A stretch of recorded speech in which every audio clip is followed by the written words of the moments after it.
मुस्लिम उम्मा के power show के बाद इजराइल का बड़ा धमाका।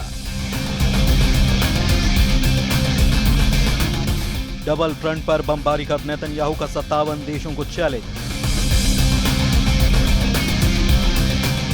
कतर का हिसाब बाकी है, ईरान तुर्की की अगली बारी है।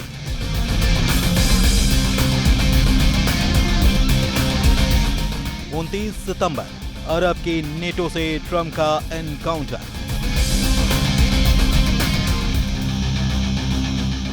इजराइल को डराने की चाल उल्टी पड़ गई। नेतन्याहू ने 57 देशों की धमकियों का जवाब धमाके से दिया है। इजराइल फिर भड़क गया है। इजराइल अब दोगुनी ताकत से मारने लगा है। इजराइल लिमिट क्रॉस करने लगा है। इजराइल आर पार के युद्ध के मोड में आ चुका है। इजराइल ने 4 एंड फाइनल की तारीख भी तय कर ली है। इजराइल के प्लान पर ट्रंप की मोहर लगते ही अरब वर्ल्ड में बारूदी बवंडर उठेगा, कई देश जलेंगे। नेतन्याहू ने क्लियर कट कहा है कि हमास का साथ दे रहे देशों को बर्बादी झेलनी होगी, जिसमें कतर भी है, तुर्की भी है, ईरान भी है और सीरिया भी है।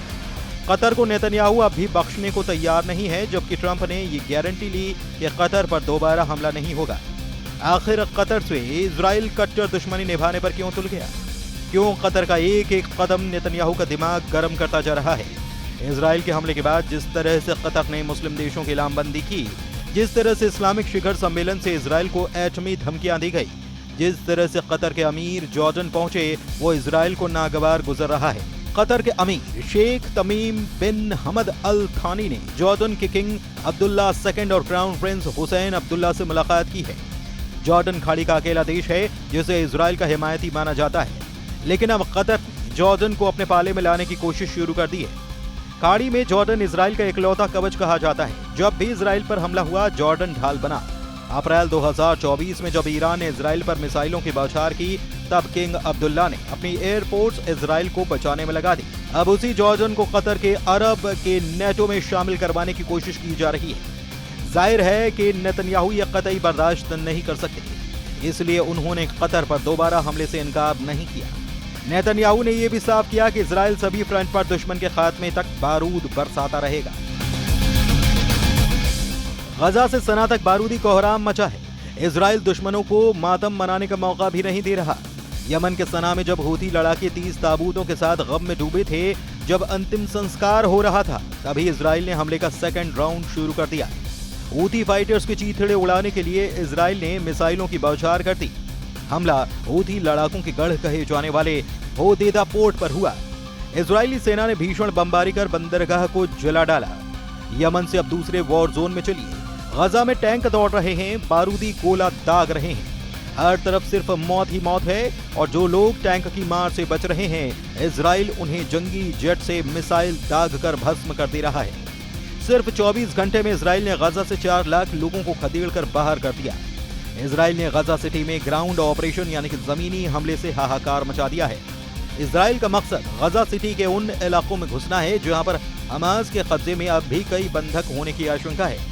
ये वो इलाके हैं जहां अब तक इजरायली सेना ने बड़े पैमाने पर कार्रवाई नहीं की थी, लेकिन जब से ट्रंप ने नेतन्याहू को फ्री हैंड दिया है, तब से गजा बारूदी कब्रिस्तान में बदल गया है। इजराइल के हवाई हमले से गजा में फोन लाइन और इंटरनेट ठप होने की जानकारी है। गजा में करीब 21 लाख लोग हैं। इजराइल ने गजा के 75% इलाके पर पहले से कंट्रोल कर रखा है।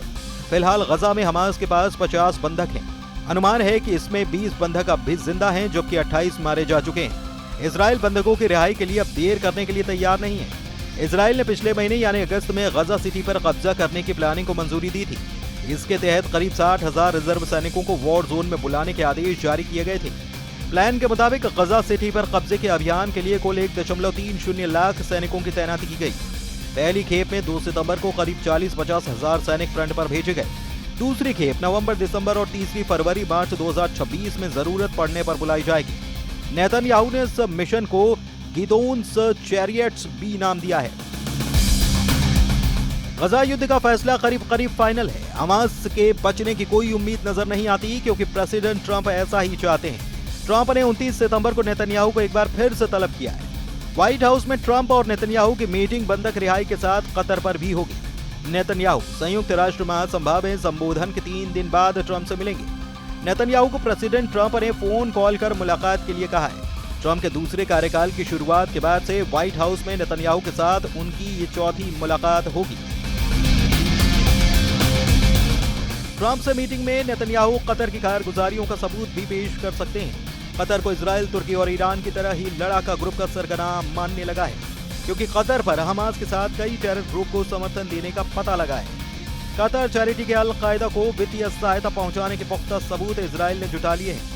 सीरिया में अल नुसरा फ्रंट को बशर अल असद के खिलाफ तख्ता पलट में कतर की मदद का भी शक है। Al Qaeda commander Abu Musab al Zarqawi को कतर ने पनाह दी। 2014 में इराक के पूर्व प्रधानमंत्री नूरी अल मलिकी ने कतर पर टेरर ग्रुप को समर्थन देने के आरोप लगाए थे। एक तरफ अमेरिका से दोस्ती और दूसरी तरफ टेरर ग्रुप के पर्दे के पीछे से समर्थन। कतर पर डबल गेम के आरोप इजराइल लगाकर उसे सबक सिखाने की तैयारी कर रहा है। हालांकि कतर से युद्ध हुआ तो वो अकेला नहीं, अरब वर्ल्ड के साथ मुस्लिम उम्मा के 57 देश उसके साथ दिख रहे हैं।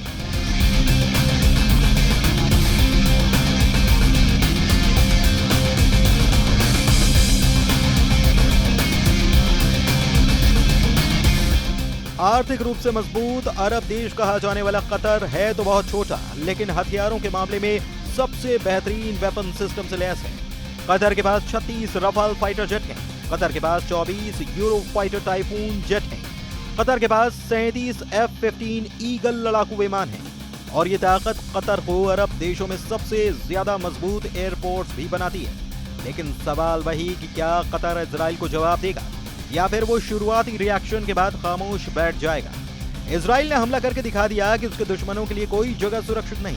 ऐसे में अब इजराइल के एक्शन ने तुर्की के लिए बड़ा खतरा पैदा कर दिया है, क्योंकि तुर्की भी हमास के बड़े मददगार देशों में शामिल है। एक बार फिर से सवाल कि ईरान, यमन और लेबनान से लड़ने के बाद इजराइल के टारगेट पर पूरा अरब वर्ल्ड आ गया है।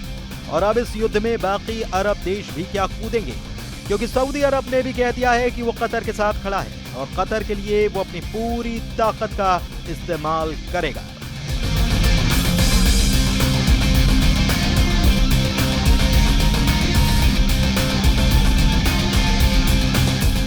इजराइल ने वहां हमला किया है जो सबसे अमीर देश है, जो सबसे प्रभावशाली अरब देश है, जो गैस उत्पादन में बड़ा खिलाड़ी है और फुटबॉल वर्ल्ड कप की मेजबानी के बाद पूरी दुनिया में अपने इंफ्रास्ट्रक्चर का लोहा मनवा चुका है। इस चमक धमक और पावरफुल डिप्लोमेसी को इजराइल के हमले ने बड़ी चोट पहुंचाई है और यह अरब के गुरूर को चकनाचूर करने जैसा है। इसलिए पूरा अरब वर्ल्ड नाम के लिए ही सही और इस वक्त कतर के साथ कंधा से कंधा मिलाकर खड़ा हुआ नजर आ रहा है। सऊदी अरब ने कहा कि इजराइल को बहुत ही खतरनाक अंजाम भुगतना पड़ेगा, क्योंकि इजराइल ने अंतर्राष्ट्रीय कानून तोड़ने की हद पार कर दी है। इससे पूरे पश्चिम एशिया की सुरक्षा को खतरा हो चुका है। ऐसे में लग रहा है कि इजराइल और सऊदी अरब के बीच अब्राहम अकॉर्ड की सभी उम्मीदें खत्म हो सकती हैं, जबकि सऊदी अरब के क्राउन प्रिंस मोहम्मद बिन सलमान कह चुके हैं कि इजराइल के साथ तब तक कोई बातचीत नहीं होगी जब तक कि गजा में युद्ध खत्म नहीं हो जाता। लेकिन अब कतर में धमाकों ने रियाद में सबको अलर्ट कर दिया है। लेकिन इजराइल के साथ अब्राहम अकॉर्ड वाली संधि करने वाली यूएई ने भी इजराइल की आलोचना की है। संयुक्त अरब अमीरात ने कहा है कि वो कतर के साथ खड़ा है। इजराइल के हमले को यूएई ने विश्वासघाती बताया। कुवैत ने भी कहा कि कतर पर इजराइल का हमला अंतर्राष्ट्रीय कानूनों की धज्जियां उड़ाने जैसा है और इससे पूरे पश्चिम एशिया में आग लग सकती है। जॉर्डन, जिसके साथ इजराइल के डिप्लोमेटिक रिश्ते हैं, उसने भी कहा कि वो कतर के साथ खड़ा है और कतर जो भी कदम उठाएगा वो उसका समर्थन करेगा। इसमें कोई शक नहीं कि कतर में धमाकों वाले मिशन को अंजाम देकर इजराइल ने पूरे अरब वर्ल्ड की एकजुटता को टेस्ट कर लिया है। क्या हमास को टारगेट करने के लिए किए गए धमाकों का अरबी गुरूर मजबूती से जवाब देगा, या कुछ दिनों के तनाव के बाद सब कुछ ठंडा हो जाएगा? कतर पर इजराइल का हमला इसलिए भी पूरे अरब वर्ल्ड का बहुत बड़ा इम्तिहान है, क्योंकि ऐसे ही हमले के बाद ईरान ने इजराइल के खिलाफ ऑपरेशन ट्रू प्रॉमिस चलाया था। दुनिया ने ऑपरेशन ट्रू प्रॉमिस का पहला संस्करण 13 अप्रैल 2024 को देखा था, जब ईरान ने सीरिया में अपने दूतावास पर हुए हमले का बदला लेने के लिए 170 ड्रोन और 30 मिसाइल इजराइल पर फायर की थी। और ईरान ने ऐसा दूतावास पर हमले के 13 दिन के बाद किया था। इसके बाद ऑपरेशन ट्रू प्रॉमिस का दूसरा पार्ट 1 अक्टूबर 2024 को देखा गया, जब ईरान ने हमास चीफ इस्माइल हनिया और हिजबुल्लाह चीफ हसन नसरल्लाह के मर्डर का बदला लिया था। 31 जुलाई 2024 को हनिया को तेहरान में ही मारा गया था, जबकि हसन नसरल्लाह को मारने के लिए इजराइल ने 27 सितंबर को बैरूत में बमबारी की थी। इसका बदला लेने के लिए ईरान ने 1 अक्टूबर 2024 को 200 बैलिस्टिक मिसाइल से इजराइल पर हमला बोला था। इसके बाद जून में हुई जंग से तो पूरी दुनिया वाकिफ है, जब अली खामनेई ने ऑपरेशन ट्रू प्रॉमिस का तीसरा दौर शुरू करके बता दिया था कि पूरे पश्चिम एशिया में इजराइल को टक्कर देने वाली सबसे बड़ी ताकत ईरान ही है। ईरान के रक्षा मंत्री ने कहा है कि 12 दिन के युद्ध के बाद ईरान अब डबल ताकत के साथ युद्ध लड़ने के लिए तैयार है। अजीज नासिरजादे के मुताबिक ईरान की मिसाइल पावर 2 गुना बढ़ा दी गई है। ईरान को लेकर बड़ी खबर इजराइल के मीडिया में छप रही है। खबर यह कि ईरान ने अब दूसरे देशों में हथियार की फैक्ट्री बनानी शुरू कर दी है। हालांकि किस देश में इसका जिक्र नहीं किया गया है, लेकिन असल बात यह है कि होगा वही जो सुपर पावर तय करेगा। व्हाइट हाउस से मिले इशारे पर इजराइल हमले करता है। सुपर पावर के हथियारों से इजराइल युद्ध जीतता है और 29 सितंबर की तारीख इसलिए बेहद अहम है।